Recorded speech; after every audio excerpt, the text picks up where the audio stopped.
All right, let's go ahead and look at this graph. How far did she travel? Let's look at the very end of the line, and you'll notice that G, it lines up in between 120 and 140. So she went 130 miles this time. Okay, how long did she take? Well, this one actually does start at 0, so that's great. Makes it a lot easier. So the whole thing went to 4 hours. So what is her average speed? She traveled a total distance of 130 within 4 hours. So once you calculate that, that's about 32.5 miles per hour. So 32.5 miles per hour. That's her average speed. That's combining when she stopped and when she moved.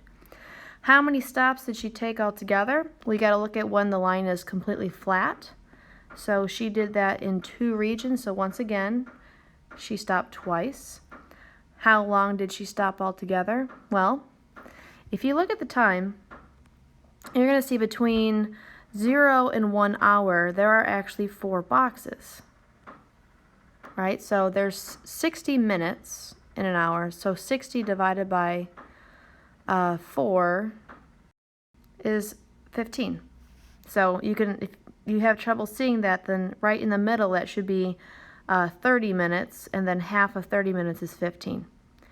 So every single little box is going to represent 15 minutes.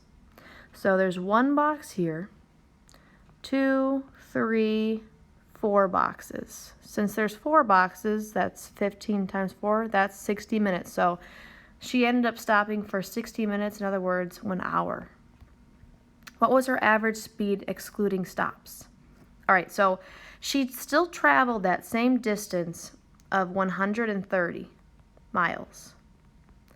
But let's ignore the time that she sat there and did nothing for that 1 hour.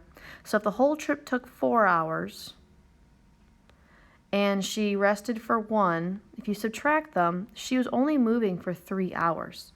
So instead of doing 130 divided by 4, this time we're going to do 130 divided by 3. And when you do that, you should get 43.33 repeating. And that would be her speed, so that's miles per hour. So about 43 1/3 miles per hour. All right, how can you tell from the shape of the graph when she traveled the fastest and which stage this happened? It's going to be in the stage that has the steepest slope, or goes up the most in the shortest amount of time. So when you look at this problem, it's pretty obvious just by looking at it that D through E, the one with the blue triangle, is going to be the steepest line. So she's obviously going to be moving the quickest there.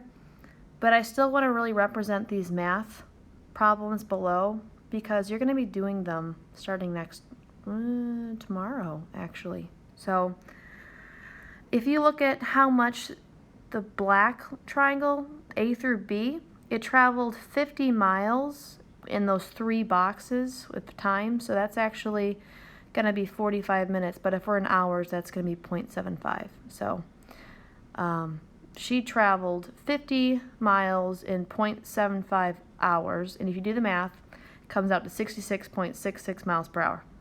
The red one, it's not steep at all, which would make sense why it's the slowest.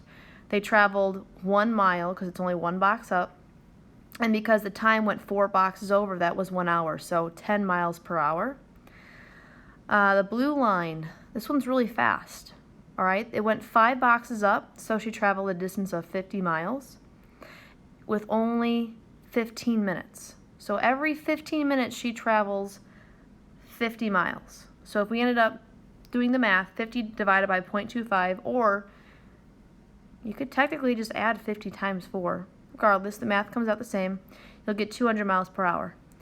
And then the green one, F through G, it went up a distance of 20, and it went over a time of 1 hour. So 20 divided by 1 hour is 20 miles per hour. Comparing these, the quickest, the fastest constant rate of speed was between D and E.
All right, for your e-learning today, what you're going to do is answer these 5 questions. So the first one, A, says copy and complete the table and graph to show the relationship between distance and time if the students traveled at a rate of speed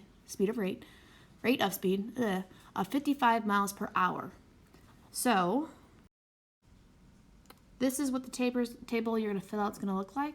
So if she's traveling a speed of 55 miles per hour, how far did she go in 0 hours, 1 hour, 2 hours, 3 hours, and up till 8? And then go ahead and take the data that you have in the table here and graph it below. The password of the day, for instance, is going to be peaches. Once you've completed the table and the graph, you're then going to use that graph or the table to figure out what distance would be traveled if you went 3 hours, 4.5 hours, and 5 1/4 hours. All right, once you have that, go down to letter C. And this time, if the students continue driving at that same speed, I want you to do the same thing you did for B, but for 10 hours, 12 1/3 hours, and 15 hours. Now, you won't have a table and graph to look at, but if you extended the table and the graph, you'd be able to figure it out. Or what you can do is you can use the DIRT formula, or you can use the speed equals distance divided by time formula to help you find this. Probably would be a lot more helpful to use this one considering you're trying to find what D is versus what the speed is, since we already know the speed is 55. All right, D, look for patterns in the table and graph. So what's a pattern you did every single time to help you calculate the distance traveled for any given time? Write a rule using words, so this should be a complete sentence, okay, that explains how to calculate the distance for any given time. So basically, how did you figure out C? How did you find C1, C2, and C3 and put it into words? All right.